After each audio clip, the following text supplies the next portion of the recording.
Don't hunt what you can't kill.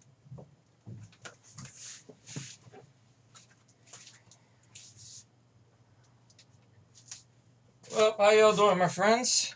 Of course, it's been a while since you've seen me. Last time you seen me, I was yelling a lot about a movie and whatnot and everything. I know this coming week, is going to be a short week. Is it a Thanksgiving weekend approaching or whatnot? So I figured, why not do an epic long review for a truly solid, very classic. A movie that brings a little tear to my eye because we can't see action movies like this anymore. I mean, we don't. I mean, not that we can't see it. I mean, they're not made anymore. I think that's what I'm trying to say. They're not made anymore, which is very sad. And of course, that movie is 1993, truly epic, beyond a fucking shadow of a doubt, action classic that is Hard Target. I believe I would say that's probably my favorite film in 1993, to be honest. I think very carefully, a movie that came out in 93. That was the one I remember I saw a lot and everything like that. I think I want to, before I start the review here, the reason I'm talking about this all of a sudden, because the other night, I didn't get a chance to talk to him because he's been so tied up, of course, with his 3-hour or 5-hour Q&A he did. We did a good job with, by the way. It's me, Shitheel, the movie. What porn site do you watch? YouPorn, because it's porn. So I just laughing. I seen Matt's Q&A parts, and one guy sent him the most stupidest questions, and Matt just blew up on it. Just funny to see him lose his cool like that. Me, Shitheel, the movie. I'll pay to see it. That's it. Matt Rayler starred in Shitheel, the movie, with special cameo by F3 Mike. Oh god. Special appearance by two of the crazy guys, so they were crazies. Oh man. So he actually ripped his work print NC-17 cut he has of the film, and he sent it to me through Skype, and I still have it on the computer. If any of you guys want to check it out, I mean, Matt did some little edits to it. Like some stuff you didn't need in there, which I'll get into when I go on to the review. This will be spoiler heavy, so if you haven't seen the film, then shut the fucking video off and watch the movie, please. Where have you been? It's 1993. It's a 20-year-old movie, for fuck's sake. Somebody had to see this. I know Mario's seen it. I think he did a review of it, because I know I sent him the DVD-R I made of it a long time ago and stuff. Nothing like that. Just give me 1 second. Some agua. I need this.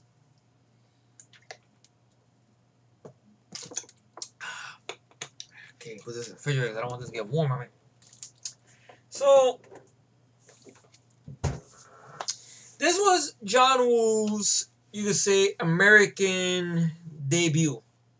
You could say American movie debut. Now, I believe at one point, I don't know if I read this somewhere or someone told me or I've seen an interview.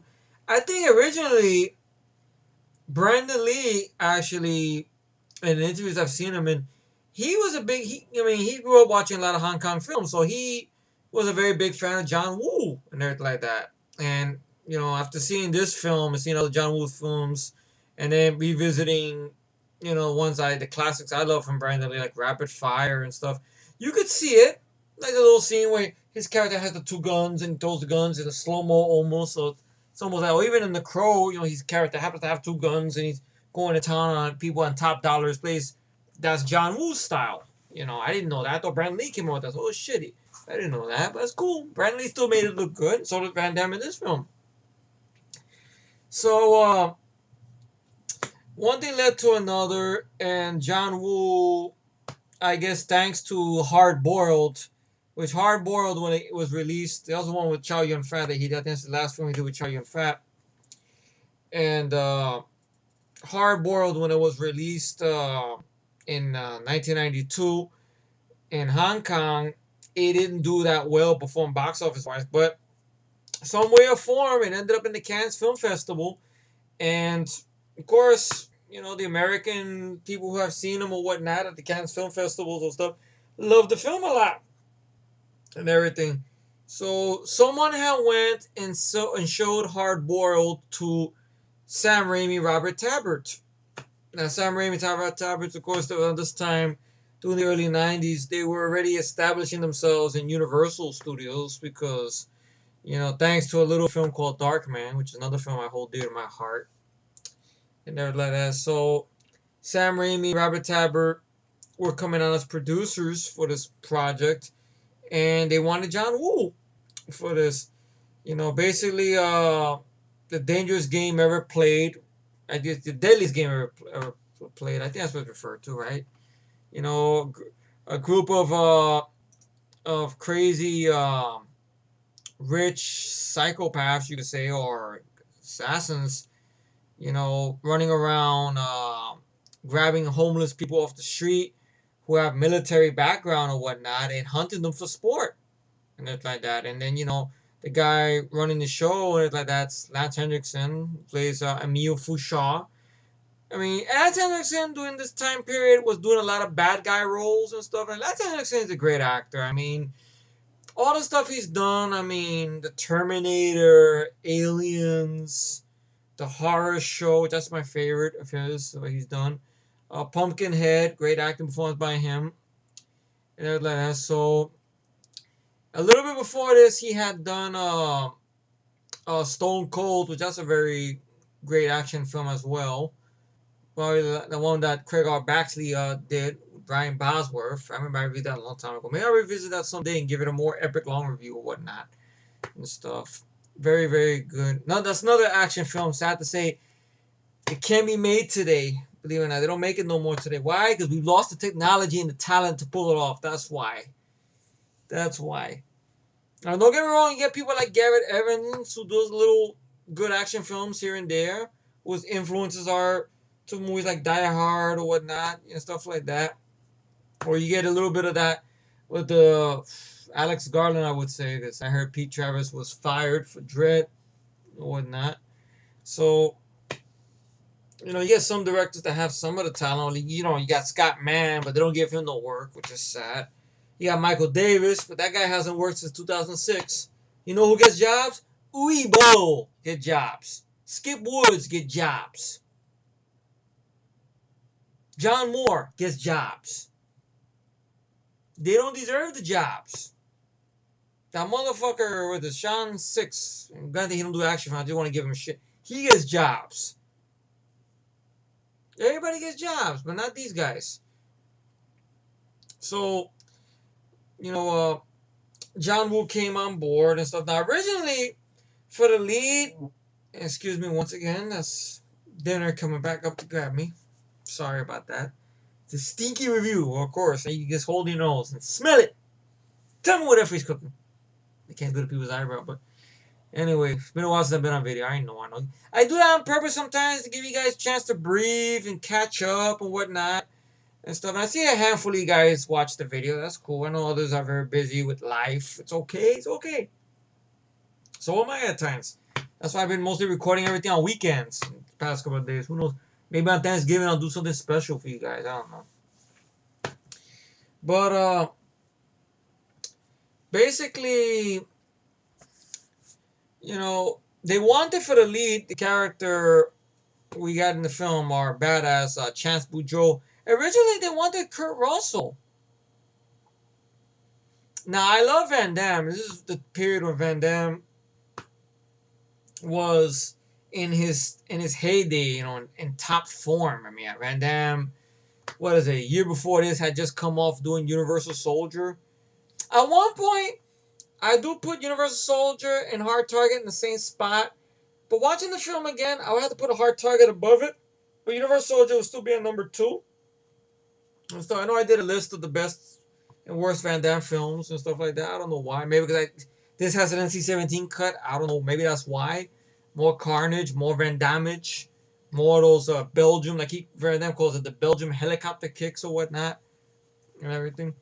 I know Van Damme's been doing a lot of these commercials lately. Like he did one for Volkswagen where he did that very crazy stunt where he's standing between 2 trucks and he did this split and everything like that. I know they had some harnesses on him in case that he falls, but you know he still did the splits and everything like that. So I like the idea that Van Damme's doing all these advertisements and commercials or whatnot.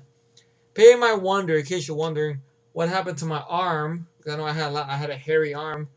Well, I figured it's winter time and shit. I wanted to match because I usually get a lot of bush over here, so took a little clipper there and just took it all off. Yes. Well, I'm clean. Yes. My chest too. Yes, that's right. Trying to look all sexy for the ladies. What ladies? I don't know. You never know. You never know. I don't want to take off my shirt and be like, ew. They'll probably say that anyway without the hair, but who knows? At least it's a little more comfortable. Don't sweat that much and stuff. But Van Damme was in his heyday at this time. This is when Van Damme was knocking down the hits left and right. I mean, his career pretty much started with the Cannon films. He did the Cannon films when Cannon films was slowly on their way out. So he wasn't one of their big stars like Chuck Norris or Bronson was, or Michael Dudikoff or Steve James were at the time. But he had done Bloodsport. Then he followed up Bloodsport with Cyborg. Cyborg's another one I love a lot. Kickboxer. Nutsukao!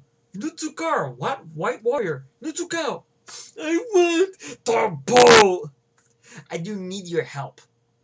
You remember you were Kickboxer a long time ago. He did Death Warrant. Death Warrant's another good one as well. Ironically, that was written by David Goyer. It's like, well, everybody has to start somewhere. I mean, Death Warrant's a good fucking movie. Then, of course, Lionheart! That's what I had in the theater. That was a good time at theater. Then Double Impact. Something like that. Yeah. You're drunk. Yeah. I'm drunk. But tomorrow I'll be sober. He will always be a faggot. CC Van Damme, Double Impact.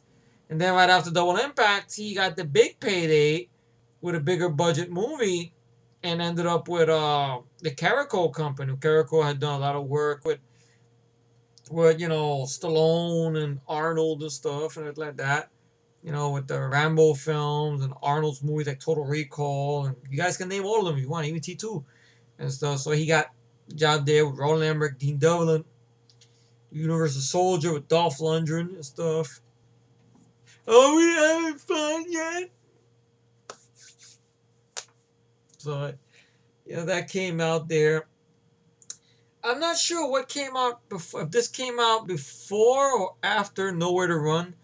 I don't know Nowhere to Run is sort of a step down from Universal Soldier and this movie because it's more trying to be like Shane, like the Western Shane, but in present time. But I can still watch Nowhere to Run. I mean, it's not as action packed as this film or Universal Soldier or stuff like that, but I can still watch Nowhere to Run as a time waster. I know it's a step down. I understand why some people don't like Nowhere to Run. It's understandable. I know his fight with Ted Levine, really, and stuff. But then right after this, he got on to do Time Cop, which Time Cop, that was the one that gave him a good breakthrough performance, acting-wise, because I think people had said when Time Cop had come out, that gave Van Damme, and that put him up there now with Sly and with Arnold now. He wasn't just the martial arts action guy. Now he was just an action star, period. They didn't put the martial arts in there, but some in there from Time Cop. But then this was around time Van Damme's ego started getting out of control, and shortly behind that was a drug addiction that followed. He did Street Fighter, which I could watch as a time waster, but I understand if people hate the film. I understand. From Street Fighter to The Quest, which I'm not a fan of The Quest, which he directed. Then fucking Spartacus with islands and stuff. PG-13 version of Bloodsport with overused slow-mo and shit. Then you get Maximum Risk, where Maximum Risk, I don't know, that's a film he did with another Hong Kong director, Ringo Lam. Ringo Lam's considered the Martin Scorsese of Hong Kong and stuff. And he's done some stuff with Chow Yun-fat as well. And I can't watch Maximum Risk too much because I look at Van Damme, the way he looks in that film, I can see his addiction. I don't know, because of his dark circles under his eyes, or maybe that's helping the performance in a sad way because his character's going to be a character who's drained down or whatnot, losing his brother or whatever. But you see, in his acting or the way he looks, his appearance, that you could tell is the addiction is there and stuff. Double Team, I'm not caring much for. Knockoff was a time waster. But anyway, then Van Damme emerged, Universal Soldier Return, which people hate to this day. I still love Universal Soldier Return. Then the Millennium, he went straight to DVD pretty much. But this is one of the heydays when Van Damme was, you know, still in top form, you could say. And everything like that. So, and I gave you guys the Van Damme history lesson for today. You guys can cram for your test, you know, when I give you a quiz later on. But just get down to the movie, pretty much. Now, I did see the work print version all the way through. It's not my first time watching the work print version, because I remember a very, very long time ago, many moons ago, in a galaxy far, far away called YouTube and Skype, Matt and me were hanging out one night. I think it was a little bit after we did the Leviathan fan commentary. And somebody was nice enough to upload. I think I still got that audio commentary too. I think Matt has it. I don't know if Matt's going to do anything with it, because NBC, Universal, they're very temperamental about footage and whatnot and stuff, which is sad. You know, but we did a commentary on the NC-17 work print that was on YouTube at one point. I have a full unlimited upload or whatnot, unlimited time or whatnot. So we did a commentary, and that commentary track was a very good one, because I had never, ever seen the work print. So my reaction through that whole commentary is genuine and stuff. It's very genuine. That's why Matt had a good time with that too, because listening to my going, wow, ooh, well, oh shit, wow, ooh, fuck you, MPA, ooh. It's all genuine. It's all me. All natural. Yes, all me. All me. I know Matt's laughing. Matt remembers that, of course, and stuff. Hopefully I get, you know, he leaves a bunch of comments down there or whatnot. I hope Google Plus don't fuck things up or whatnot. But going into the film, the movie, John Woo, the movie has a lot of cuts. Now, there's different run times of them right over here, and I could go to them on IMDb. By the way, I want to do some yelling, because on IMDb, this movie got a 5.9. This film should not be lower than Escape Plan. All right, this does not deserve 5.9. It's still not a bad mark, but it could be higher. This should not get a lower mark than The Mechanic. All right, this should not get a lower mark than the Resident Evil fucking movies. I'm willing to bet they get a higher mark than this. It doesn't deserve 5.9. It should be higher. I don't know why. Now, the US cut is 97 minutes. Now, from what I understand, overseas, on the UK, there's a 116-minute director's cut. In the USA, we just got the 97-minute cut. Why? Because Universal said so. That's why. Please, Shout Factory, please get a hold of the rights to that. Please, please, please. If you could do it for Phantasm 2, now granted they ain't doing extended cut of Phantasm 2, but you know they got the features and everything like that. If they could do a Phantasm 2, they could do it with some other Universal titles. They carried over that commentary track for They Live, from overseas or whatnot. You can do it with Hard Target. It's Universal. You can do it. If Universal ain't doing jack shit and they don't give a fuck, you can do it. Which I have a feeling if they do it and everything like that, it'll be only for Blu-ray for some reason. I don't know why they'll pull it MGM like they did with I Come in Peace. You can have it, but it's only for Blu-ray. Because you want to make money on video on demand. Video on demand. Video on demand. And charge money for that too. Video on demand. Yeah. Bullshit. So overseas is 116. Now the work print version, 128 fucking minutes. Now there's some stuff in there that I can understand to cut out. Okay. There's a bullshit love scene. And now when I say love scene, I don't mean nudity, titties, or Van Damme's booty in focus. No, not that. This is probably the only Van Damme film at this time period where Van Damme is not showing his booty. He made up for it the following year when he did Time Cop. You see his booty right there. Fucking Mia Sir. Mia Sir is beautiful, so I don't blame him. Go for it, Van Damme. Get the Von Darich. Yeah. And stuff. So, so that's cut out, which that was bullshit. Uh, there was another scene there where Lance Henriksen's character Fushan is playing a piano, and originally it's supposed to be a montage of hunters killing real animals, which I can understand why they took that out. So it'll be like a metaphor or whatnot. But the version I saw, Matt did some edits to the work print, which is pretty cool. Like he took out the whole love scene thing, which I was cool with that. He took out that, added a little bit of the regular theatrical version of that Jameson playing the piano. Because killing animals, really, I know it's trying to make a point of a meta regarding something about hunters hunting out animals and how this is supposed to be like a big meta, but you didn't need it in the film, so it's bye bye. Matt took it out. That's cool and whatnot. And then the work print. So basically, the whole thing with NC-17 or work print is supposed to be that this was the version that was shown to studio execs and maybe MPA. And after they see the whole thing, now the Grand Reveal score is not in this version of the film. You only see Van Damme's name there, and it says Hard Target in regular white letters, and not the fancy letters you see in the theatrical version. Now, what I like about it is you get more carnage gunplay-wise.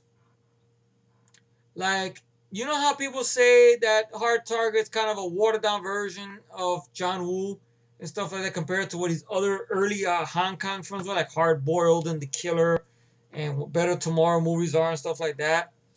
Well, this version, if this would have got released officially, I don't think those haters or the people who bitch about this being watered down or whatnot will be saying much shit, because it has all the heroic, which I believe that's what it's referred to, heroic bloodshed. I think that's what it's referred to. I know it's not like a name of an action film. I know one time I mentioned that to Aaron, heroic bloodshed. He goes, that's a movie? He goes, no, that's the name of a genre, heroic bloodshed. Like when you look at the John Woo Hong Kong action, they're referred to as heroic bloodshed movies, basically. So, the movie opens up. The movie is written by this guy Chuck Pfeiffer, who Chuck Pfeiffer was the writer on the film, and I believe he was a member of he was a former Navy SEAL. Chuck Pfeiffer, the last thing he wrote was in 2000. Okay. Before this, he did write Navy SEALs, which I don't mind Navy SEALs. I still understand why that film catches so much shit. I don't get it.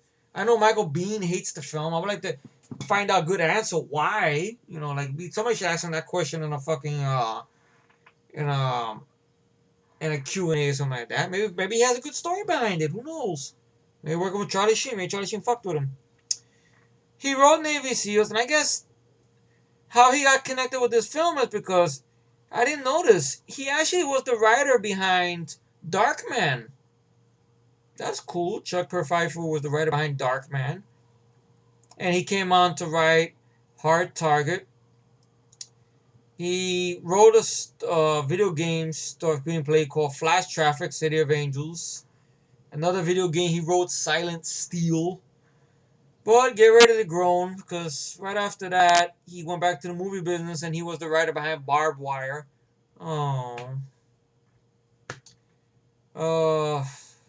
Bruce Willis versus Richard Gere and The Jackal, which I remember not caring much about. Bruce Willis was good, but you needed someone better than Richard Gere to go up against him, and the climax I thought was lame and stuff. The Jackal.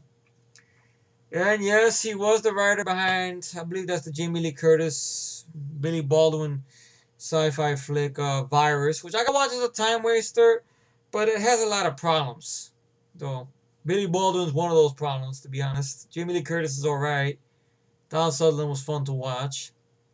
And the last thing he wrote was Red Planet, which I still haven't seen Red Planet yet. That's one with Val Kilmer, Carrie-Anne Moss, and stuff. But Chuck Pfeiffer also came on as a co-producer with Sam Raimi, I believe. Maybe because he had a hand in writing. He had a hand in probably writing, helping out with the script on Darkman. Maybe that's why and everything. But good, good writer. Sad to say he ended his career on a bad note. My humble opinion and stuff with fucking. Oh wow, with fucking Barbed Wire, really? Guy who wrote Hard Target, wrote Barbed Wire. I know it's a what the fuck, really? Shit. So the movie opens up where, we have these group of people in the night hunting down this poor homeless guy who's played by Pfeiffer. Chuck Pfeiffer, the writer of the film, and he's being chased because basically what it is they pay these homeless people.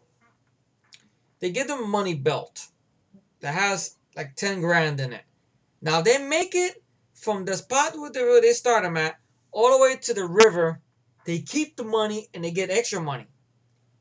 But if they make it, like I said, these people they don't play fair. I mean, poor guy's unarmed. It's not fair. He's got to run his ass all the way over there like a prey. Or these guys got machine guns and rocket launchers and sharp sticks, and you get the idea. They're packed. They got dirt bikes with bastards with helmets. So, and they got this weird guy that has these glasses and bald head who's got like this, I guess like a harpoon type of dart gun or whatnot. They fire, go pew, and catches him in his shoulder. And because of this way, you see the fucking title, Hard Target. Very well done. And then they catch him there. Now, in the NC-17 cut, and I think on the UK cut, this is added back in there. This is not in the finished film. I don't know why. Because maybe MPA bitched so much about, if you leave this in there, you're going to get NC-17 rating. You're not going to get no theater time. And I guess that was a no-no compared, with Van Damme being the big star at the time or whatnot and everything. And so a lot of stuff got cut back. But this should have been left in the film where Chuck Pfeiffer actually starts fighting back a little bit against these people. Where it shows you he's kind of cunning. Like they shoot him in his arm near this little shed with this gasoline. And I believe he takes the gasoline, throws it a certain way, makes an explosion, and gets two of the fucking hunters. Which I liked that. All right, it shows you that he's not just a victim. He's fighting back a little bit for what he has and stuff. And so ultimately, he's real close to crossing the little path to get to the water to win, until the bad guy, one of the guys, takes his dart gun or whatever it is, spike gun or harpoon gun, and fires, and boom, right in his arm. Fires him again, boom, right through his heart. And he fires a couple more times. I'm talking about one in the work print version, not on what you see in the theatric. This was cut down to about maybe 2 shots, basically. But it made it more impactful, show you that these bad guys are not fucking around. Not that they were pushovers in the American version, don't get me wrong. But just gives you more visceralness. And he collapses through the bridge there.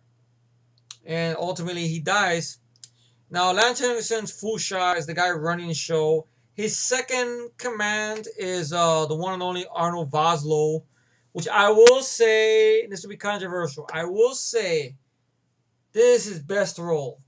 I don't give a fuck about the Mummy films. Okay, don't throw things all at once. I don't give a fuck about the Mummy films. I'm sorry. To me, in the Mummy films, he's got nothing to do. Just go, and then CGI. In G.I. Joe, I barely gave a fuck about what he did in G.I. Joe as Sabantor or whatnot. I don't know if he comes back in the sequel or whatnot, but I don't give a shit. I heard bad things about the fucking sequel. Shit.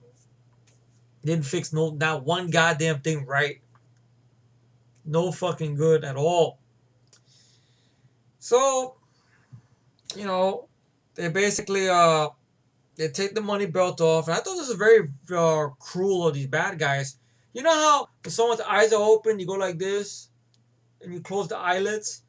But with this guy, what Arnold Vosloo does, he takes his dirty ass boot, puts it right on his face, and closes his eyes with the boot. Like, oh shit. And then it, I guess, cuts away. Now we're at daytime.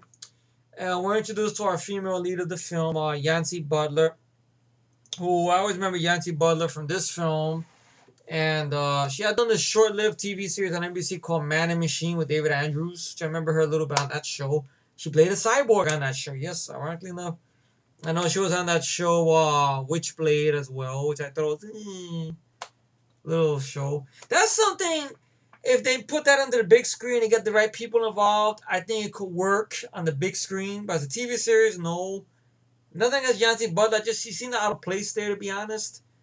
I know in the comics, the Witchblade, the character had giant jugs. I know Yancy Butler made fun of that in the interview or whatnot, but you know, she plays this character named Natasha Bender, who she comes to New Orleans, which they filmed this all in New Orleans. It was way before Hurricane Katrina came and fucked everything up on that.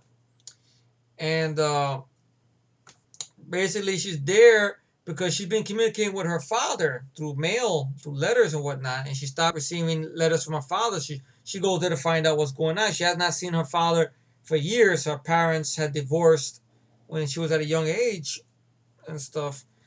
And she goes to the address where her father gave her. Turns out he ain't there or whatnot. The lady over there shows letters and stuff like that. And she goes and the lady tries to explain to her that her father is homeless. And in the theatric version, they kind of cut back on Yancy Butler's performance. And the workprint I saw, it seemed like they gave her a little more response to all this and everything. Granted, there was nothing wrong with her performance in the theatric version.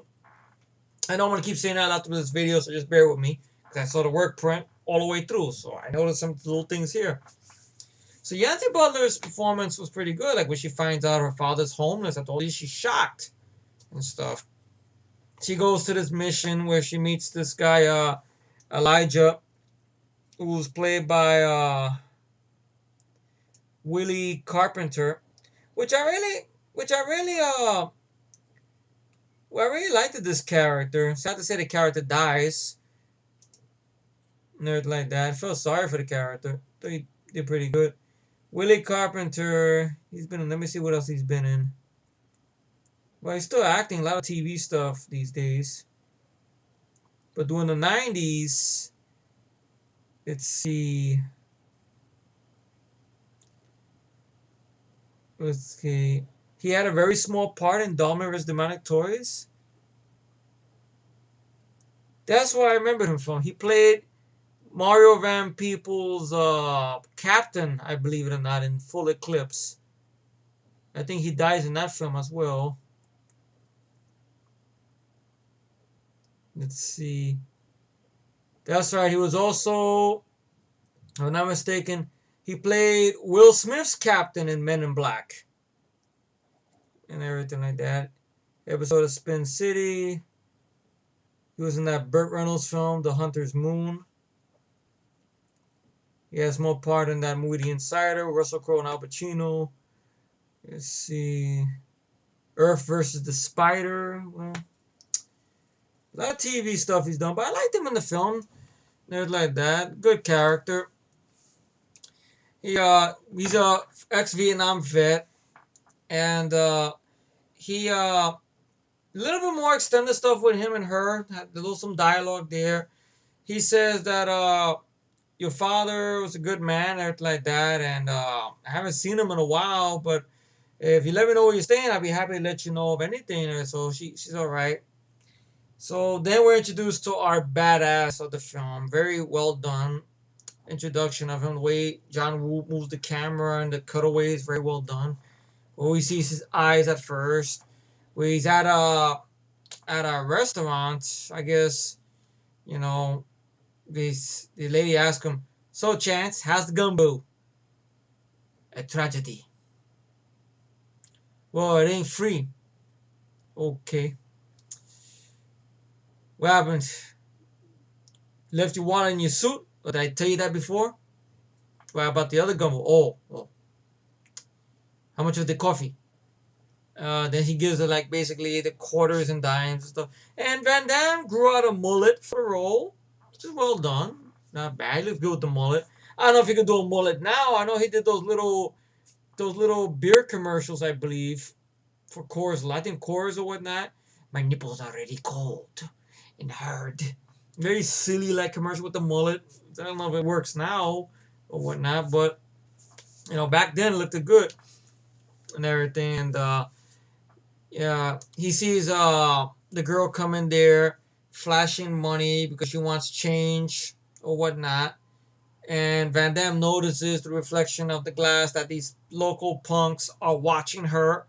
So he has that long trench coat. He walks out with his hands in his pockets. He walks away until basically, why don't I just show you a clip? It's better doing that than actually telling you guys that shit. Shit. Let's see. Let me just go here. I know it's on YouTube. I know it's not gonna be hard to find because it's on those HD clips somewhere in the bit. Let's see.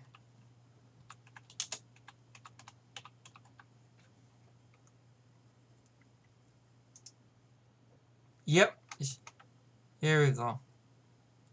I knew it was on there. It's one of those HD clips from movie clips. That's how movie clips don't get bent out of shape now.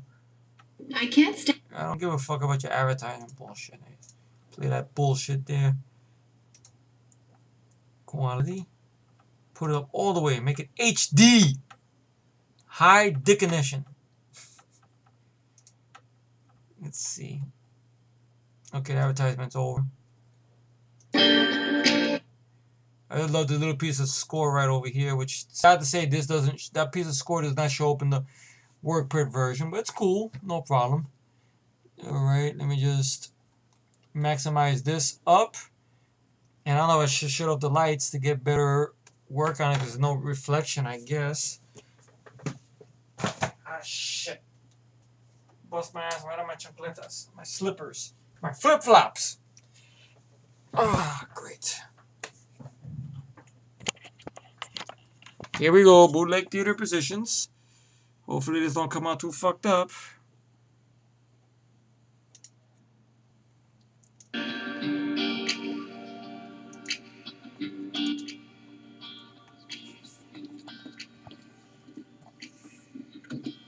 Hello, pretty lady. Leave me the hell alone. Will do. I got a little extra on you.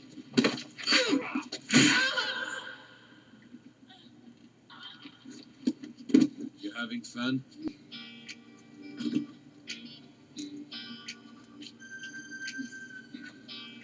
Why don't you do yourself a favor, boy? I think the favor gonna be done for you.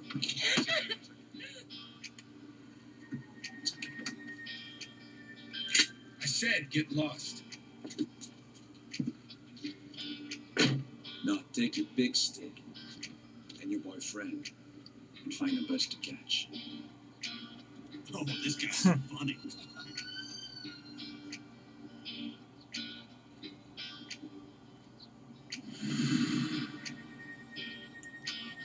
Don't fuck with Van Damme. Yep.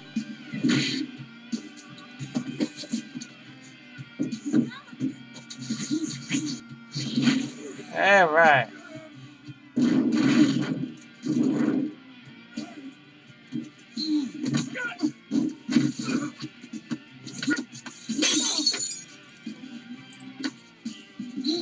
Ping.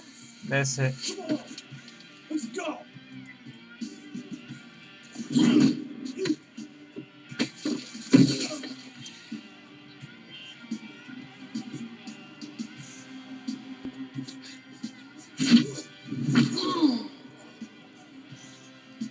That's it. Took that bus.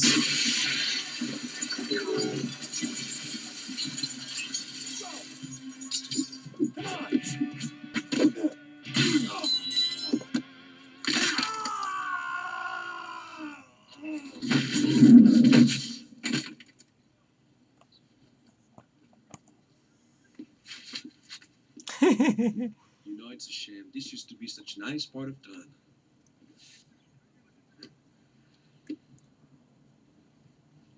Next time, be more careful when you show your wallet.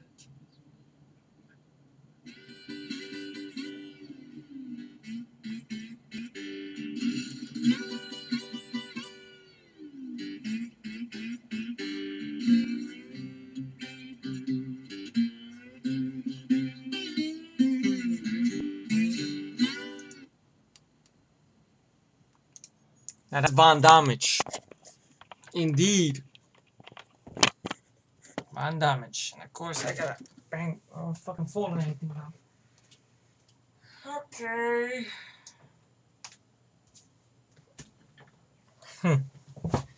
I keep that down there because I'm gonna show some clips. Maybe I can show you guys a sample of the work print when I get that one crucial scene, which I'll talk about, or whatnot. So he saves Nat. Obviously, great scene there. I noticed in the work print and theatric version, excuse me, work print or theatric version, they kind of fuck with Van Damme's voice a little bit. Like his voice don't feel natural. I don't know why whose fucking idea was that. Because I understand what Van Damme is saying in most of his films or whatnot. There's some asshole like maybe Sammy Raimi must have bitched about. But I can understand him, his accent. I can understand him. People who paid to see his movies before, he's speaking his natural dialect, they understood him. Because you listen to the work print, his voice, the way he drops the lines, and in the theatric version, you see his voice is a bit off. Not saying that they did it completely 360 like they did to Gina Carano and Haywire. That was just atrocious what they did to her voice. But not like that. You notice if you watch that version, you watch it from watch them both back and forth, you notice his voice is a bit different. I don't know if they did that because they figured, oh, he's playing a Cajun. Well, there's French Cajuns. There's a French quarter in there, and that's how it is, you know. And stuff like that. You know, they don't speak, you know, the original ones and stuff like that. They do speak French. You know, it's like that. There's Cajuns. You know, that's kind of connected to French and everything. So Van Damme's a shoo-in for that. So basically, she then goes to the police department, but unfortunately, the police department's on strike. And I don't know, OCP has nothing to do with this. It's not on strike because of that. And the only cop who's working there is a Detective Carmine, played by Casey Lemmings. Casey Lemmings, I think, will go on to be a director, I think. She directed a lot of, well, I don't know how to describe the movie she's directed, to be honest. Casey Lemmings. Let's see. Detective Marie Mitchell. I'm sorry, I don't know what I'm thinking about Carmine. Detective Mitchell. The thing opens up. Yeah, St. Louis. Okay. Well, she was also in Candyman. I forgot she was in that movie the year before this one. Yeah, she was in the 5 Heartbeats. She had a small part in Silence of the Lambs. Episode of Walker, Texas Ranger. Drop Squad. Gridlock, which I remember not caring much for Gridlock with Tupac Shakur and Tim Roth. She was in that movie Waist Deep and Disconnect, 2012. Yeah, she was in that film, Disconnect. I guess that was that internet movie or whatnot. But I think she's doing directing these days, yeah. Black Nativity, which is some movie which I seen trailers of which I didn't care for. Talk to Me. The Caveman's Valentine, 2001. And yes, she was also a director of that Sam Jackson film, which I remember not being very interesting. I seen trailers for, called Eve's Bayou and stuff. 1997. I think, did she write that? Yeah, she wrote and directed Eve's Bayou, along with Dr. Hugo, and most recently Black Nativity. Which, I don't know, those are her movies, I guess. But she was on the soap opera As the World Turns. Well, oh well, but she does good on the role. You know, she's a cop there. She's the only detective on duty because the cops are on strike. And Yancy Butler's character goes in to make a report about her father and stuff. And she's in the middle. She's about to get ready to blow out a birthday cake, you know, and stuff like that. And ultimately, she sees that somebody's coming in, and she puts the cake away in her drawer, and the thing starts getting smoke there, starts heating up until she explains to Casey Lemon's character that her father's been homeless, and she just learned about it today and stuff. And please, I wanna find my father. I haven't seen him in years. Do you have a recent picture of him? She has a picture of when she was a kid and stuff, but nothing more recent and everything. She goes, look, if you're gonna go looking for your father, a lot of missing people going on, everything like that. Find somebody who knows the city and stuff like that. I'll be making one of these reports out on you. So she walks out, and ultimately, Casey Lemon blows up candles to her cake, and then we see Chance Boudreaux's character. We get a little introduction to him, where he's on the docks, waiting to ship out because he was a former merchant seaman. One of the merchant marines. But he has military background. I guess in his early career, he was in the military. He was in the Marines. When he got out of the service, he wanted to be a sailor, merchant marine, to be on a ship or whatnot. So something had happened regarding how his captain was carrying opium, some drugs on the ship, and Chance Boudreaux didn't like that shit and broke the guy's jaw and blew him off the boat. So since then, he's been out of work and been homeless. So he's by the docks there, and Yancy Butler sees him there and wants to offer him money for help. And everything like that. And she goes, for the money, does it matter? He goes, in matter of fact, it does. So she goes, look, I need your help to please help me find my father. Until somebody calls his name, so he goes, look, I would really love to help you, darling, but I'm going to be away, far, far away. Sorry.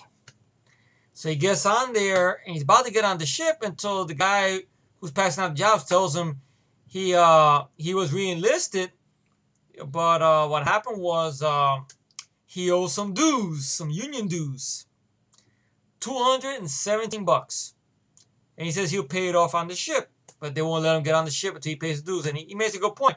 But how can I pay it off if I don't have a job? Well, it's not my problem. I don't make the rules, boy. Look, your ship doesn't ship out to the end of the week. If you can get the money, I'll let you ship out. Because I get the money. All right, get the money. So he gets the money, and he reappears there. And of course, he sees Yancy Butler. He goes, "I'll help you, but you pay me $217." Basically, the union dues, basically. And she obviously wants to drive. He goes, "No, I don't have a license." And then they have some dialogue there, like, then she asks him, what kind of name is Chance? Well, my mama took one. If I ever had a kid or whatnot, that'd be a great name for a kid, Chance. Because then when he fuck with him in school, why I got the name? Because we took one on you, that's why. Van Damme can get away because he's Van Damme. He got the long legs and the Belgium helicopter kicks and the splits. He can do that, and mullets. Fuck that. But the first line of business they go is to the mission right there, where turns out Elijah, the guy that Willie Carpenter character who was talking to Yancy Butler's a friend of Van Damme's, and basically, yeah, he shows Yancy Butler his sack that he had, her father had in the shopping cart, which was a Army Ranger troopers, a Marine sack or whatnot, sleeping bag, and sees all her father's belongings, which thing is a little more extended as well. Where she looks at pictures and more letters and stuff, and she's a bit horrified when she finds out that she finds these flyers that these guys pass around for money sometimes, for a massage parlor or whatnot. And everything. She goes, don't, it's all right. We pass that around sometimes for money. And so they go see this guy. Named Randall Poe, played by Elliot Keener. He's a big, fat schlub of a fucking guy, weasel of a guy. And they go there to basically ask him some questions and stuff. He doesn't want to help him out. You can see he's scared Even Van Damme notices when he tries to light the match for him like that, and to light up a cigar, and Van Damme goes, blows out the match. I guess what Mr. Poe is trying to tell us is he's not very good with faces, right? Right, right. Then out of nowhere, Arnold Vosloo pops in. Was the second lieutenant of Lance Henriksen, his second in command, you could say. The guy who does most of his dirty work and stuff. You have a good show of a stare right there at each other, Van Damme and him give. I know off camera, Arnold Vosloo and Van Damme, they didn't get along well with each other off camera. I don't know, maybe because it was the time Van Damme's ego was starting to get a little too high and stuff like that. Maybe him and Arnold Vosloo had a falling out, or maybe it was something regarding fight scene or whatnot. I don't know.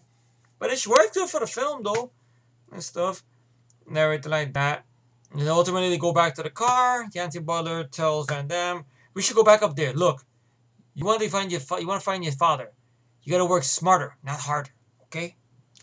And the police show up at her car and tell her they found her what's left of her father. Father's dead. Because we didn't know this, we know that already. So Van Damme says that, the cop Casey Lemon says that there's been positive ID. It's your father, and so with dental charts, and they found what's left of his father, the remains, and everything like that. And you get a little bit of dialogue there between Van Damme and Yancey Butler.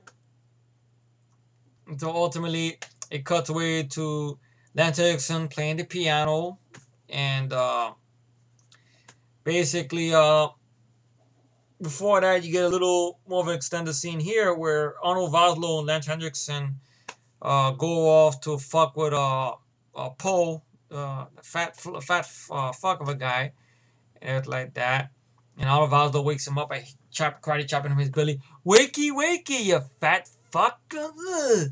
And like that. And takes his big scissors and puts it real close to his ear. Which this got cut out completely. I wish they could at least left this in. But MPA, a bunch of assholes, puts it right by his ear. Big ass scissors too. And by his ear, he goes, "I want to talk to you, Poe." "Let's go ahead." He's all ears. Stuff like that. He goes, "You didn't give us the right person," because it turns out the Bender character, Chuck Pfeiffer, was not the person they wanted. But Poe figured since they wanted a combat veteran, this guy was a combat veteran and stuff. But the problem is, see, they try to hunt down people that don't have no one that's gonna ask for them. But then this guy fucked up and didn't realize he had a daughter, even though Pfeiffer said he never had a daughter. So basically, gets his ear cut off. Good practical effect, which that's in the work print, not in the fucking theatrical version. That's sad. And Lance Henriksen, he's out of all the bad guys he's played, I think it's one of his best, to be honest. Nothing against the bad guy, Chain that he played in Stone Cold.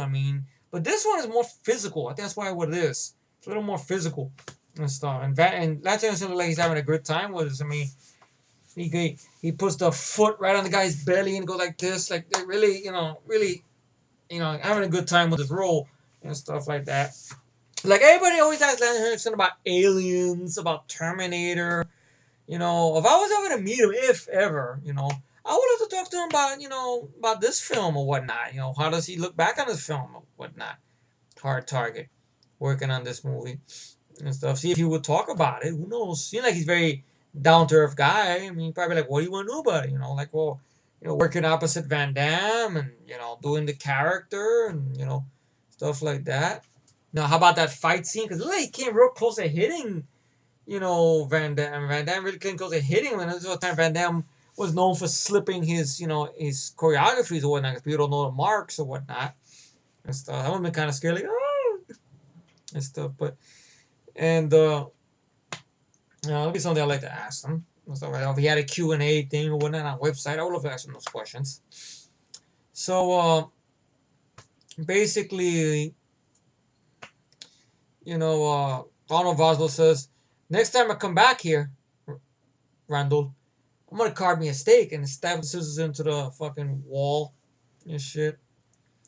And ultimately, they start getting their next target ready and whatnot. They get another client, And of course, these guys are rich people. They do have the police coroner in their pocket, pretty much, so he could doctor some paperwork or whatnot and everything. To Van Damme, the has the folder of the girl's father, basically, and he notices that the father's dog tags, there's one tag missing. Even this very good scene, this is John Woo's signature right here, because he loves pigeons so much and birds, where he's sitting, he's right outside his apartment, and he sees a bird flying, and the bird lands right on the fucking dog tags, and he goes, yeah. And then he makes it back to the spot where her father's remains were found, because they said her father was burned alive in this house or whatnot. That's the way they made it look like. So he goes through there and he finds a dog tag until Lance Henriksen on the Valley sends some goons over to try to pretty much to knock Van Damme around a little bit, which they do that because they get a baseball bat and they start whacking him in his legs, which of course, and you tell him that you get your ass out of town, you tell your girlfriend to hard titties north, god dang it. And then ultimately he's arrested by the cops and stuff, and I like what Van Damme tells the Casey Lemon's character, what do you arrest me for? Getting beat up without the license? So I kind of liked that and stuff. So ultimately, Yancey Butler comes in. Oh my God, you look horrible, honey. You hurt my feelings. He says that, and then ultimately, he tells her that he believes that her father was murdered. He goes, "You have no proof of that." Oh yeah, I guess I was there finding the proof. You know the dog tags? Look, they always come in twos. It's a big hole in it, like something sharp and hard went through it. So then detectives start investigating or whatnot, and ultimately we find out that Poe, Randall Poe, the fat fuck, uh, offers Elijah, Willie Carpenter's character, a position, a chance to win for this job that pays $100. Just fill out a form, basically to be set up to be the next victim, the prey of Lance Henriksen and his boys. And he shows up there, and they tell him the same thing, basically that very good acting for Lance Henriksen, that you won't be a shadow of your former self. You look people in the eye again, fix yourself up, clean yourself up, and everything. So he presents him with this opportunity and stuff. And they're like, just take this belt and make it past the river.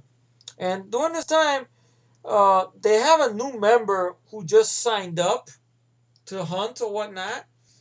But this guy here, you could tell either his heart is not much into it or he's a pussy or whatnot.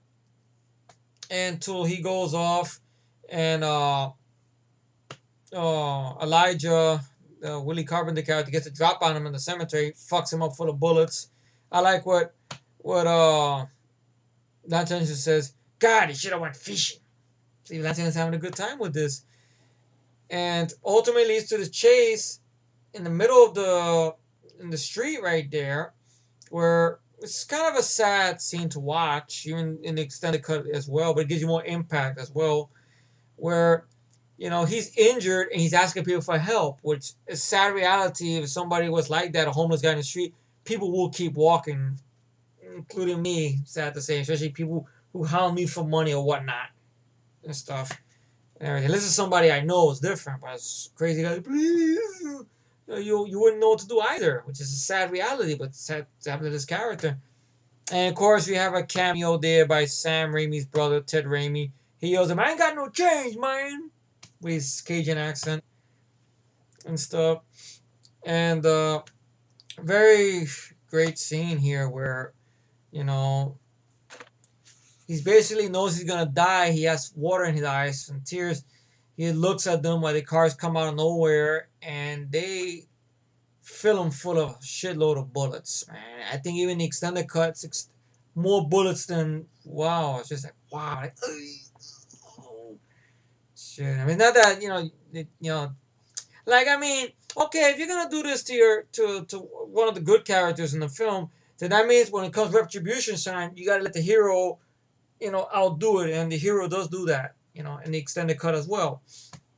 And ultimately, that gets Van Damme pissed now because now this was a friend of his. Now it's personal now and stuff. And Randall, the fat fuck guy, they go see him. Ultimately, Otto Voslo, very, very, twisted individual that he is, takes the shotgun and breaks it through the side view of the glass, puts it right on his head there, and says, "Where you going, Randall? You don't mean to hurt my feelings." Mr. Van Cleef, I was gonna call you Van Cleef. Yeah, I know. Gets like an evil smile and look. He fires the gun. It's not Maniac style, but you get the idea. I mean, which I thought worked the best. You see the fucking windshield, the car glass break and everything like that, and his reaction, ooh, ooh, ooh.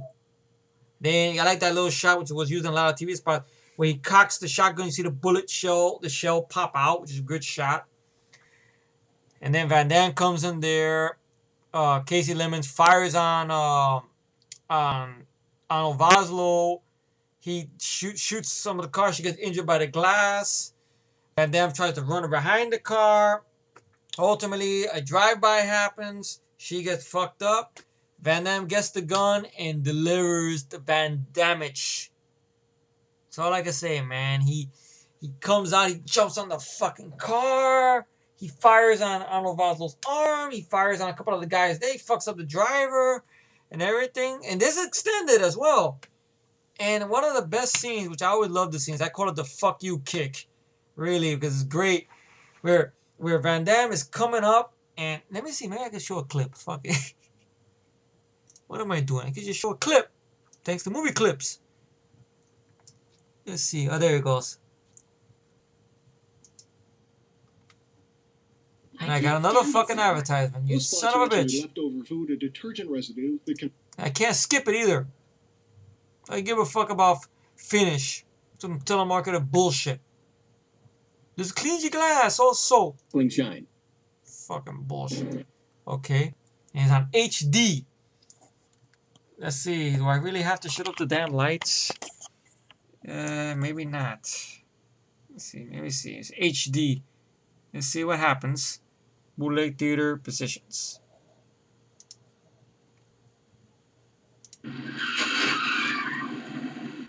All this bullshit here.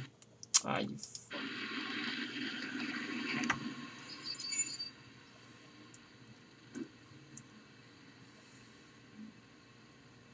Looks like we missed the party.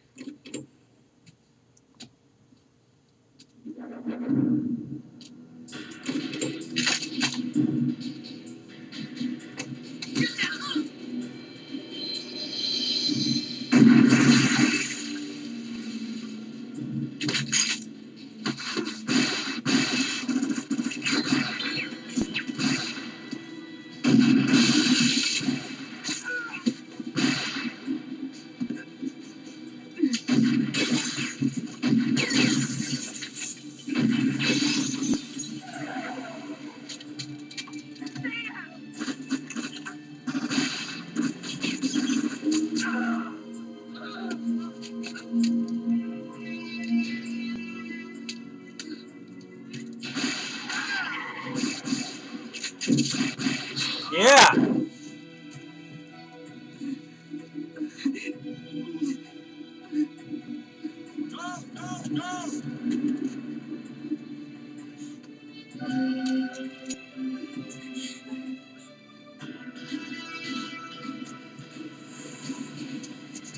Yeah! Come on!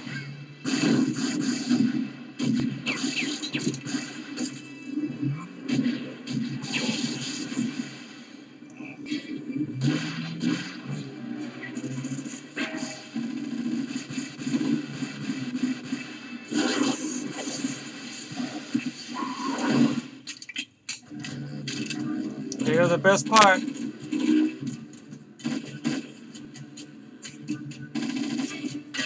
There it goes.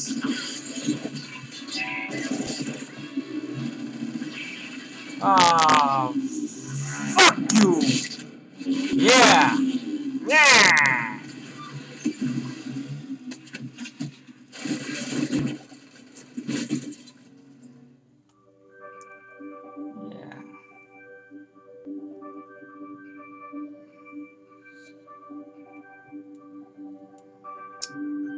I'll fix that, folks. Alright.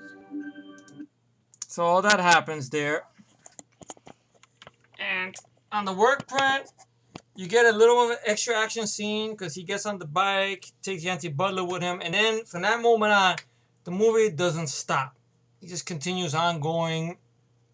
I mean, you get a great scene there, which he goes off. He has kind of a duel with another motorcycle with the when he stands up on the motorcycle, shoots the other motorcycle, then jumps over the fucking motorcycle that got blown up, and then hits the guy with the dirt bike, and then ultimately it's a good shot with the shot by the bridge, where he gets Nancy Butler off the bridge, full of gas coming out, and he stands up on the bike. Now I know a little bit of that scene is bad, it looks very silly, but if you took a little bit of that scene out with him just surfing on it too much, it's a bit like him standing up, pa pa pa pa pa pa pa pa pa pa.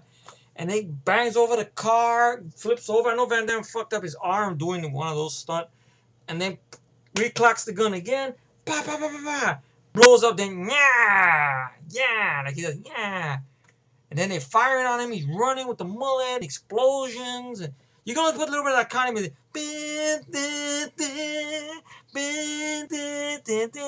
Once could do that. Maybe Nicolas Cage stole that from this. I know he's a fan of Van Damme, so who knows. He has a mullet too. Where do you do? See the fucking dick. So ultimately he gets the girl. They jump back at his train, and Lanterna says, "We're gonna have one more last hunt after all, Mister Pitt." And also like his little fucking eyebrows, and they make it to the woods, basically there, and Lance Henderson calls in some of his other game hunters. One of them is Ben Thorson. One of them is that bald-headed dude with the glasses and the harpoon and stuff like that.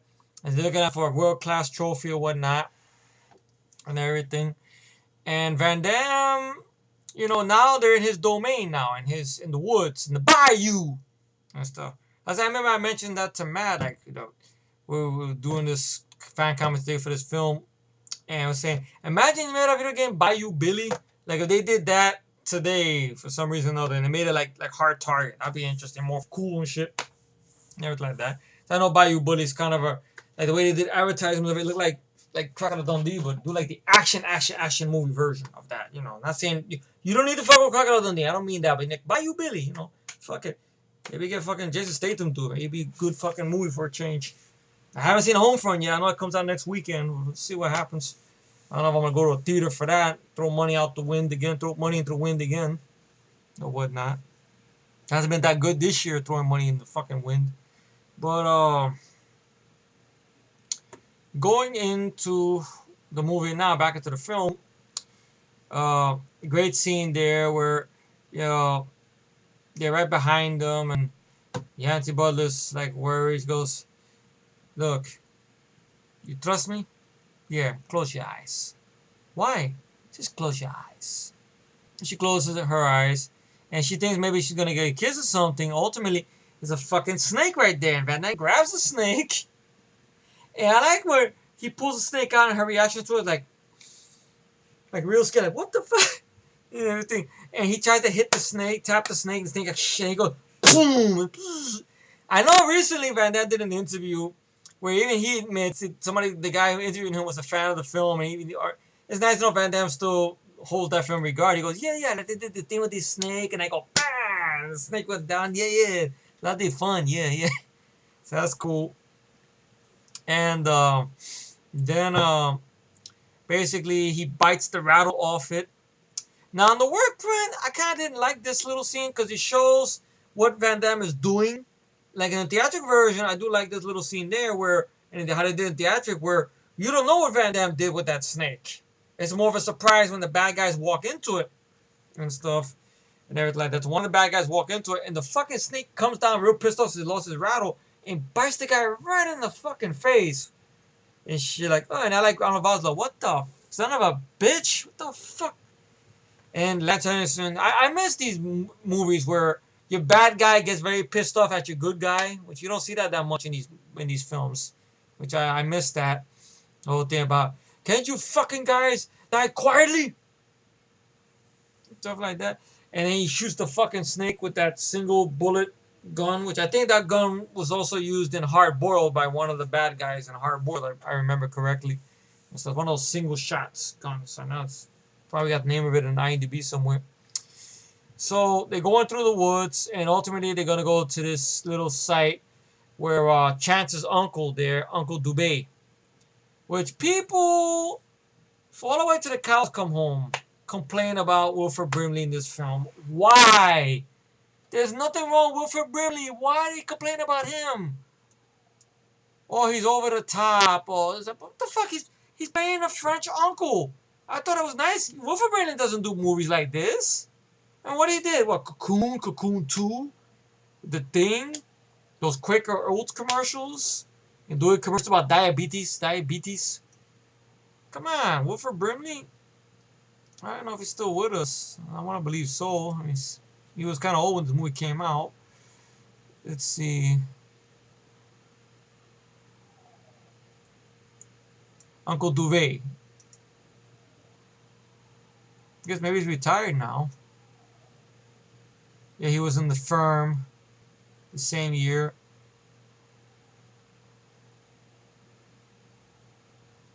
I think he did doing some short movie called Masco.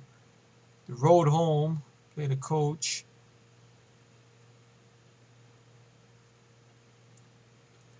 TV movie Billy the Kid, 1989. He was on a TV series Our House, I think. You might remember him more from. I thought he was in the second Ewoks movie. And of course, he was in Weemo Williams. Forgot he was in the Weemo Williams movie. Can't believe that. Wow. But he was in The Thing. Of course, he played Dr. Blair. He was one of the but he's fun in the film. I don't know why people bitch about him so much. I never understood that. He's probably one of the best things in the film next to Van Damme and everybody else. He did good. You know, he's making moonshine and he's doing the thing. This so good, it make Jack Rabbit slap the bear. Ha ha ha ha.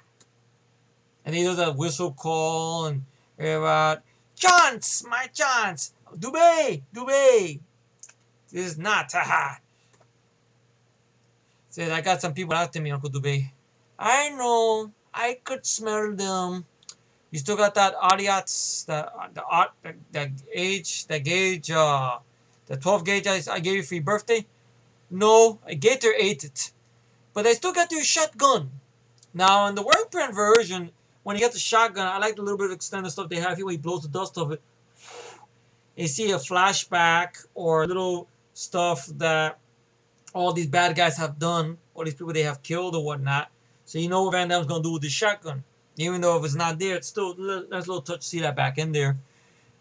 These men that go after you, they hunt you for business or pleasure? Both. Oh. So Van Damme makes a plan where he wants to lead all these hunters away from Yancy Butler. He's let us stay with Uncle Duvet, and because without her, you know, he could turn the tables on them and stuff, which he wants to do. So they make it to Uncle Duvet's place, and Uncle Duvet is a badass as well. So you see a Chance, you know where Chance got all this shit from. Like he has the bow and arrow, and he has the little whiskey or the moonshine there, and he tells her, take one sip, don't spill it, it will kill the flowers. On the top, hey, Duvet! If I yell something like that, fires the fucking arrow, misses fucking Lance Henriksen, and ignites some of the shit that's on the table there that makes the moonshine. And in the work print version, more people get fucked up though, because the explosion, real stuntman and everything like that. And to lose to a big ass explosion. Now, ironically enough, Jerry Goldsmith's First Blood score plays in the work print as well. Blows up, and then he gets on the horse. Duvet, you can't do this, you know, something like that. And he fires on them, and he goes, wait a minute. But Joe, it's the target we're after. And he goes to this big fat fuck cowboy guy, and I don't know where Lance just tells him, you are fucking Buffalo. I don't know why he says that. Just Lance is having a good time. You are fucking Buffalo. And then they get out there and stuff. Ultimately, you have a good dialogue here with Arnold Vosloo and Lance Henriksen. Look, take the helicopter pick, and I want you to lead them over here. We can do an ambush. I could take them from the air. Look, any fool could take them from the air. I want to take them from the ground. I could take them from the air. Look, you're making a mistake, which you see a third act, you know. Because, you know, Lance Henriksen's character, despite how Van Damme's chance is fucking up their guys, he's very sporting. He wants to get them his way. Even though it's convenient to get him from the air, but no, he wants to get him his way on the ground. He wants to outwit him, but it's not going to work. But that's fun for us to watch, though. So he gets on the helicopter, Van Damme's on the horse, fires a couple of shots, knocks Van Damme off the horse, and ultimately Van Damme ends up running to the Mardi Gras graveyard, which you have the epic showdown right then and there. Now, what I'm going to do is I'm going to treat you guys to a sample of the work print right here. Remember, this was cut thanks to MPAA. You guys remember what that stands for, right? Say it with me together. Maricon Puto Association of Assholes. You remember that? You remember? So, what I'm going to do is I'm just going to end the review right here, right now. I want to say it's a classic fucking movie. An epic action film. Never gets old. Would I call this my favorite John Woo film? Yeah. What a thing, yes. This was my first introduction to the man. I'm not going to forget my first introduction. Yes, he did Broken Arrow. Yes, he did Face Off. I will admit, this kicks the fuck out of Mission Impossible 2. I will admit. Yes, it kicks the fuck out of that. I wish John would go back to doing movies like this. Who knows? Maybe if he would have got a chance to do Expendables 3, he could have done that. But no. Stallone wants a new guy for the job. I don't want to go to China. Well, fuck them. And stick it up their ass what they're going to do with that. But rating for this is 10 out of motherfucking 10. Or just the 11 or 12 or whatever. Off the charts, basically. So what I'm going to do is I'm going to show you the work print to that third act right there. So I'm going to treat you guys to a sample of this. And also notice that the score by Graham Revell was not added yet. So they used scores from other films. There's a very familiar score that pops up there. Now hopefully you guys can hear it. I'm not going to spoil what it is. But it fits the momentum of the scene. You know what I'm talking about. I know Matt's laughing because he knows what it is already. But let me put this in dark positions. I have a feeling. Remember, it's not a 100% HD quality or whatnot because it's a work print. You're going to see some numbers on the bottom. But still watchable in my humble opinion. This doesn't deserve 5.9. Kiss my ass, 5.9. But I'm gonna get dark here in a minute. All right, I'm going to. I believe I have this still here. I'm gonna wind this back some. I know it got dark.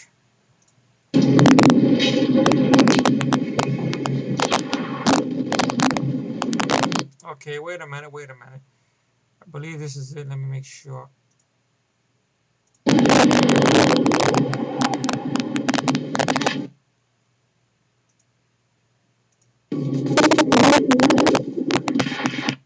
Okay, I'll start it right there. Now, this is non-stop. It's not going to give in. Now, you're going to see some extended scenes. Those of you who are fans of the original film, you will notice it right there, the differences. Okay, so this is my treating you to the work print. And once again, thank you so much, Matt, for this. So, 11 out of fucking 10 is the rating for this movie. So, here it goes without further ado.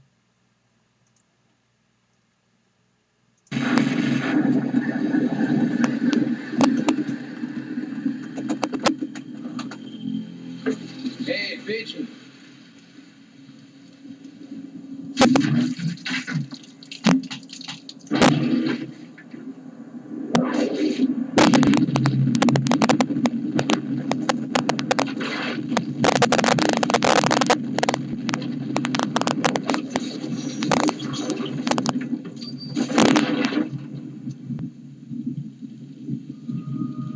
Badass.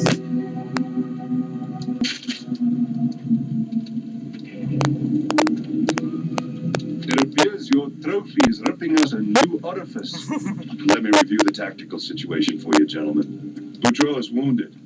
He's been pursued and harried across miles of open country. Now he's cornered and outnumbered 20 to 1. He's an annoying little fucking insect, and I want him stepped on hard.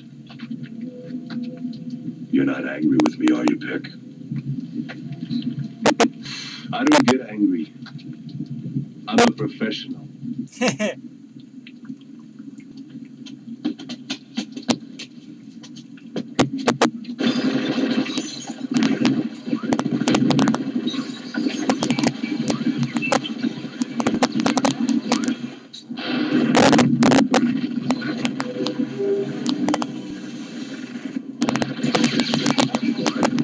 That's extended. That's not in the cut.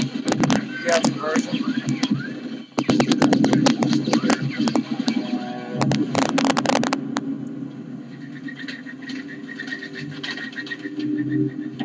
Let's go!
This is not good.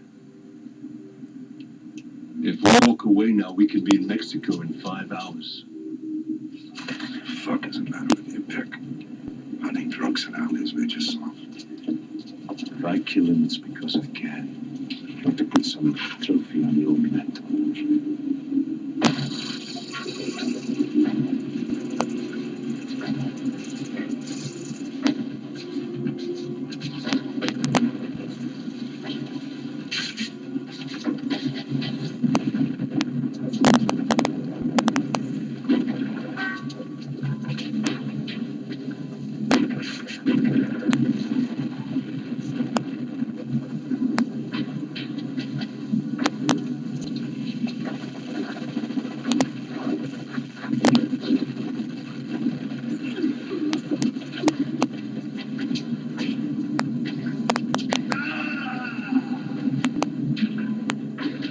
Crazy ass stunt.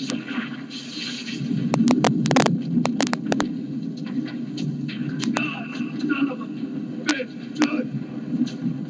God damn it, I want to blow it. Goddamn channel. Go on, you son of a bitches. This is what you paid for. Get him.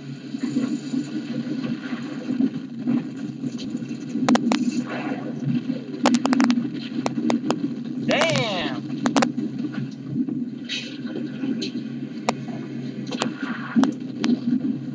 You do notice in this version that Van Damme's character is doing more flips, which I like. Son of a bitch is dying. I love that. He's a martial artist, why not?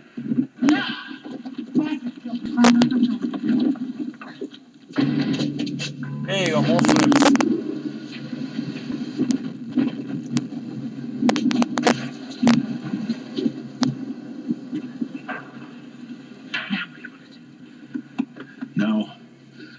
Now we put arrow into everyone who's not shit, huh? Also, instead of 15 shots, it's 30 shots. The gunshots are more now. You can notice it, count along.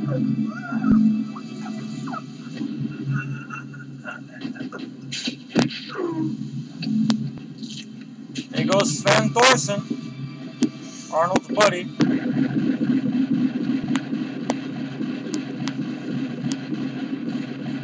See, 30 shots. The easy version is 15. Fuck you, MPA. And another fuck you kick. Bang!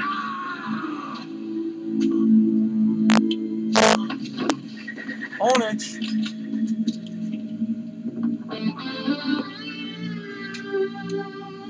Sorry about the shirt. But give it a rest, pal.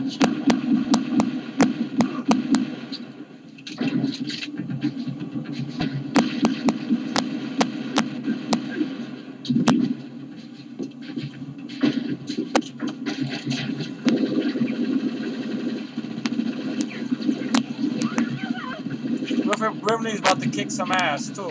That's it. Just stayed home and ate Quaker Oats. Pulling them right there. Good practical effect.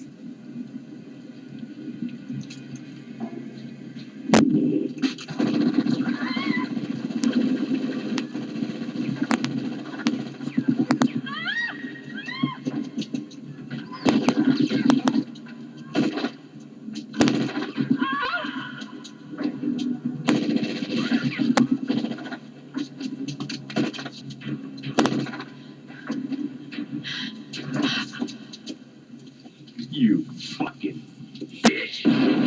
Says that's right. Right in his balls. Now look what you do. Give me this gun. I take care of all this bad guy. Give me this gun! What the fuck is she supposed to do? She has a gun, she has to shoot him. And Wilford Brimley, gotta take it easy.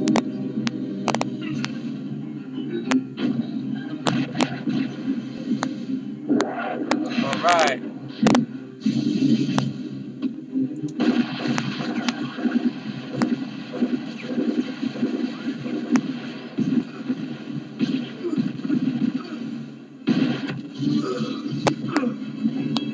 Listen, we're good to the score.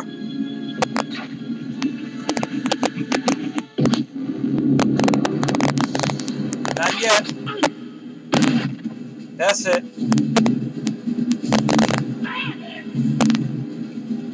Yeah. Fucking A. I said, don't harm what you can't kill, bitches.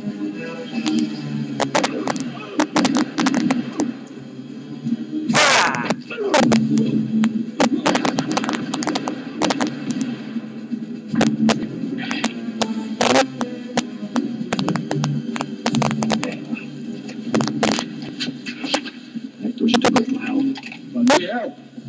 We're here to help all these men try to kill you. We're here to help.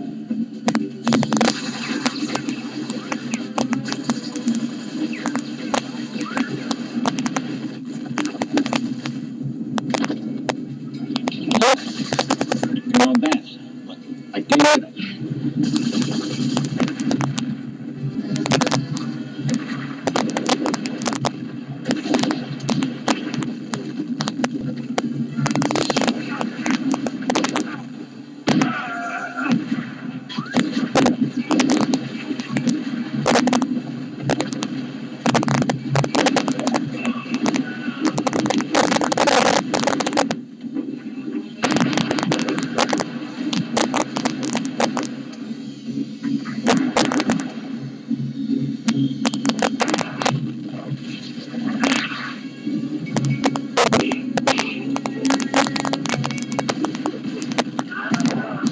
Call me, scream.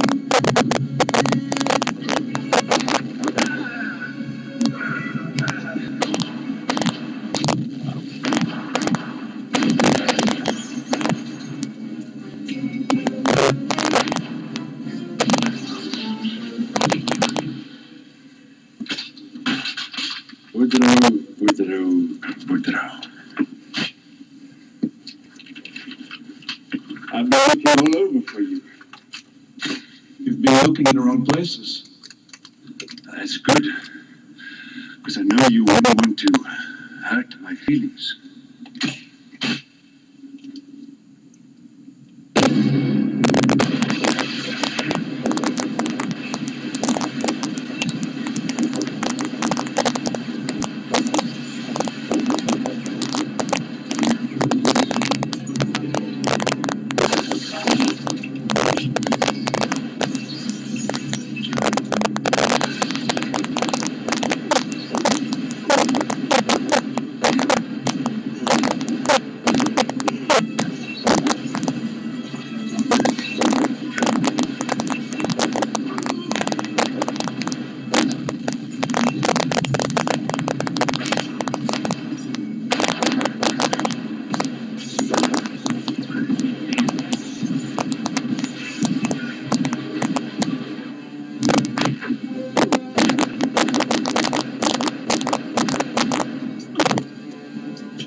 fuck out of here. Mummy motherfucker.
More flips.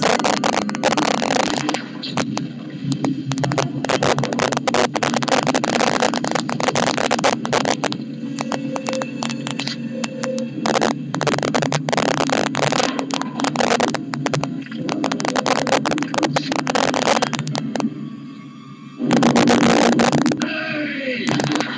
Sailor! You lucky son of a bitch! You want some more of that? Yeah! Others in the field to be handful. Don't tell me! You should know better. There is a country where we'll have a final bullet in. You can't kill me! Guess what? I've got news for you. You can't kill me.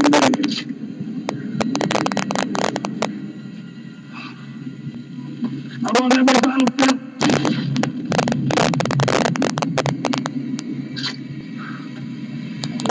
There's no winner here. I don't see one. You're looking at it. Come on, you son of a bitch.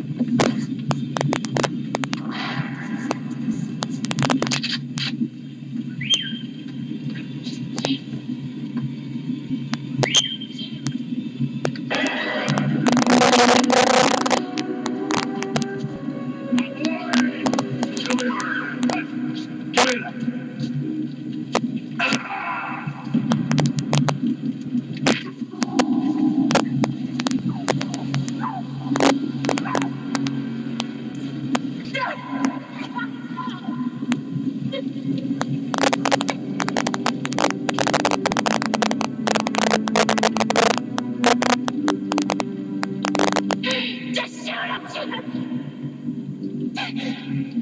Please! Don't do that way, Mr. Trump. If he shoots me, he'll kill you. He's picked the wrong tool for the job.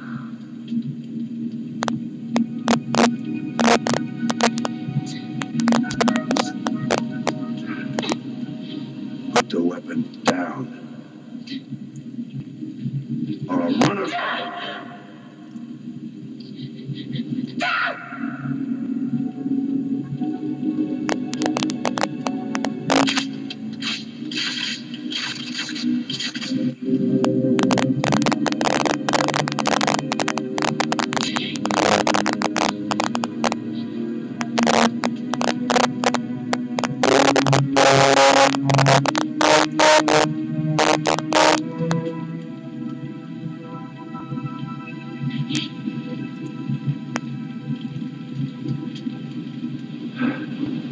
You see, Miss Spider, you I can understand.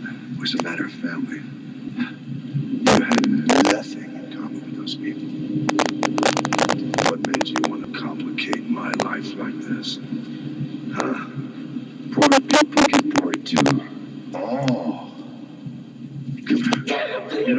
Look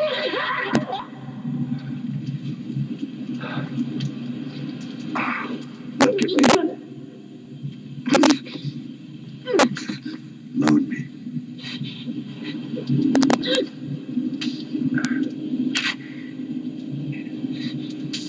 Load me.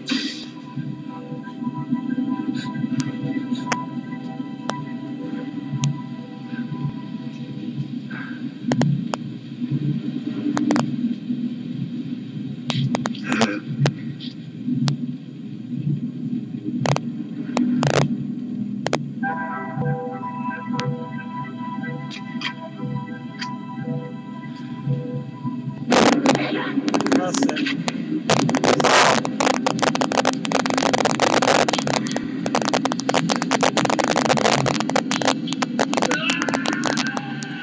Multiple fucking angles, folks.